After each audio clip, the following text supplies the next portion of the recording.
Hi friends, அனைவருக்கும் வணக்கம். இன்னைக்கு நம்ம சைக்காலஜி கிளாஸை பார்ப்போம். சைக்காலஜியில் ஏற்கனவே நிறைய கிளாஸ் பார்த்துருக்கோம்.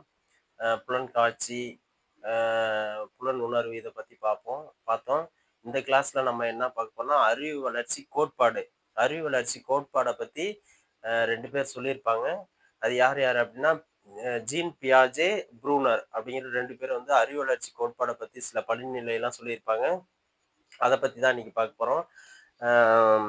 ஜீன் பியாஜே அப்படிங்கிறவர் யாருன்னா சுவிட்சர்லாந்து நாட்டை சார்ந்தவர். இவர் வந்து குழந்தைகளின் அறிவு வளர்ச்சியை பற்றி 4 படிநிலையில அதனுடைய கோட்பாடை வந்து சொல்லியிருப்பாரு. ஃபர்ஸ்ட் படிநிலை என்னன்னா புலன் இயக்க நிலை.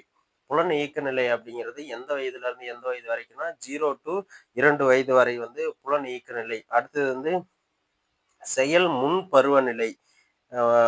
செயல் முன்னிலை பருவம் அப்படிங்கிறது 2 to 7 வயது.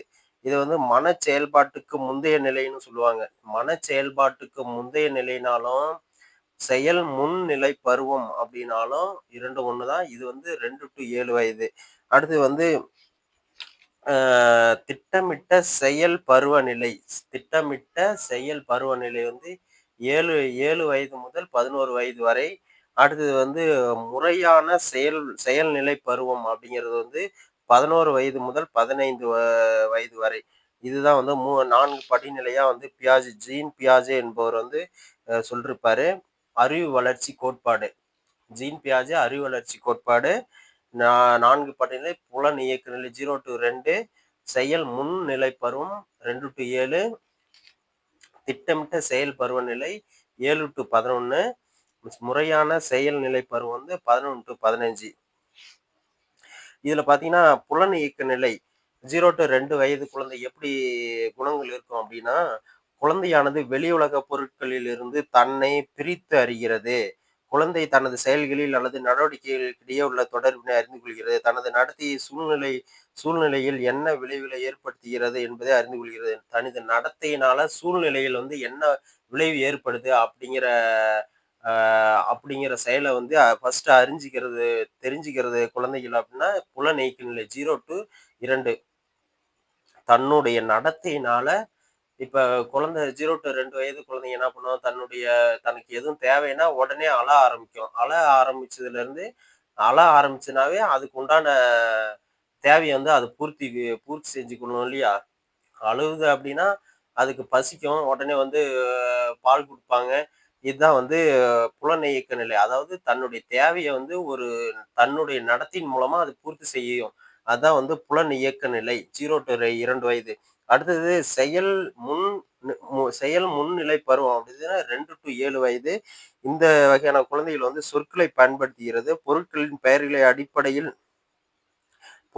பெயர்களின் அடிப்படையில் அறிந்து கொள்கிறது. தான் என்ற உணர்வு ஏற்படுகிறது. பிறருடைய கருத்துக்களை ஏற்றுக்கொள்ளாத நிலையில் குழந்தைகளிடம் தனது என்ற எண்ணம் ஏற்படுகிறது.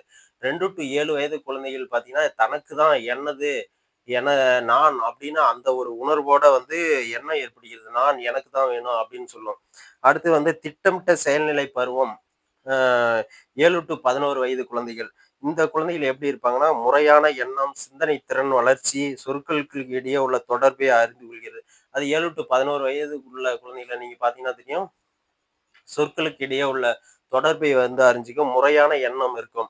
அடுத்தது முறையான செயல்நிலை பருவம் அப்படிங்கிறது 11 வயது to 15 வயசு வரைக்கும். இது வந்து குமரப்பருவ நிலை அப்படின்னு சொல்லுவாங்க.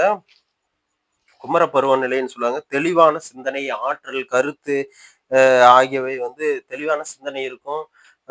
ஆற்றல், கருதுகோள்களை வந்து உருவாக்கும். இதுதான் வந்து பியாஜே வந்து இந்த 4 படிநிலை பத்தி சொல்லியிருப்பாரு. இதுல வந்து கொஸ்டின் கண்டிப்பா கேட்பாங்க. 4 படிநிலை ஃபர்ஸ்ட் புலன் இயக்க நிலை வந்து 0 to 2, செயல் முன்பருவ நிலை வந்து 2 to 7, திட்டமிட்ட செயல்நிலை பருவம் வந்து 7 to 11, முறையான செயல் இயக்க நிலை வந்து 11 to 15 வயசு வரைக்கும். ஓகே. அடுத்து வந்து ப்ரூனர் வந்து அறிவளர்ச்சி கோட்பாடை பத்தி சொல்லியிருப்பாரு. இவர் ஒரு 4 படிநிலையா சொல்லியிருப்பாரு. கற்றலுக்கு முந்தைய ஆர்வம், அப்புறம் வந்து பாடப்பொருளின் வடிவமைப்பு, பாடப்பொருள் அமைக்கப்பட்டிருக்கும் முறை, வலுப்படுத்துதல். அதாவது ப்ரூனர் அறிவளர்ச்சியில என்ன சொல்றாருன்னா, கற்றலுக்கு முந்தைய நிலை, அதாவது மோட்டிவேஷன் பண்றாங்க இல்லையா? கற்றலுக்கு முந்தைய நிலை, பாடப்பொருளின் வடிவமைப்பு ஸ்ட்ரக்சர். அதாவது கற்றலுக்கு முந்தின நிலை மோட்டிவேஷன்னு சொல்லுவாங்க. அதுக்கு அடுத்தது பாடப்பொருளின் வடிவமைப்பு அந்த ஸ்ட்ரக்சரு. அடுத்தது வந்து அந்த பாடப்பொருள் வந்து அமைக்கப்பட்டிருக்கும் முறை ஒருங்கமைத்தல். பாடப்பொருள் அமைக்கப்பட்டிருக்கும் முறை சீக்வென்சி. அடுத்தது அத வந்து வலுப்படுத்துதல்.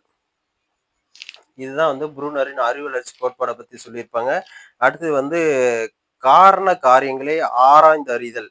இது ஒரு டாபிக்கு. இது என்னன்னா காரண காரியங்கள ஆராய்ந்து அறிதல் எப்படி அப்படின்னா, ஏற்கனவே உள்ள ஒரு தீர்வுகளை பயன்படுத்தி தீர்க்கப்படாத ஒரு பிரச்சனைய வந்து கடந்த கால அனுபவத்தின் மூலம் வந்து அ தீர்க்கும் காரண காரியங்களை ஆராய்ந்து அறியும் முறை தான் வந்து காரண காரியங்களை ஆராய்ந்து அறியும் முறை அப்படின்னு சொல்றாங்க.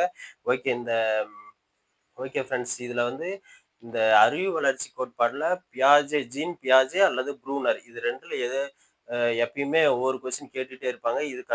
இது நல்லா தெரிஞ்சுக்கங்க. ஜீன் பியாஜேவும், ப்ரூனரும் அறிவு வளர்ச்சி கோட்பாட பத்தி சொல்லியிருப்பாங்க. ஜீன் பியாஜே 4 படிநிலை சொல்லியிருப்பாரு. அறிவு ப்ரூனரும் 4 படிநிலை. இவர் வந்து பாடப்பொருள் அ க ஊ மோட்டிவேஷன் ஊக்குவித்தல், பாடப்பொருளின் வடிவமைப்பு, பாடப்பொருளின் அமைக்கப்பட்டிருக்கும் முறை, வலுப்படுத்துதல், பாட க அ கற்பி அ பாடப்பொருள் ஆரம்பிக்கிறதுக்கு முன்னாடி உள்ள செயல்முறை, இத பத்தி சொல்ல வரியது யார் அப்படின்னா ப்ரூனரு. அதே குழந்தைகளின் புலன் இயக்க நிலை, திட்டமிட்ட வளர்ச்சி நிலை, பருவநிலை இதெல்லாம் பத்தி சொல்றவர் யாருன்னா பியாஜே. Okay friends. Thank you. நம்ம சேனல வந்து சப்ஸ்கிரைப் பண்ணிக்கங்க. அடுத்தடுத்த வீடியோ வந்து நம்ம போட்டியில இருப்போம். கன்டினியூவா பார்த்துட்டே இருங்க. Okay friends. Thank you.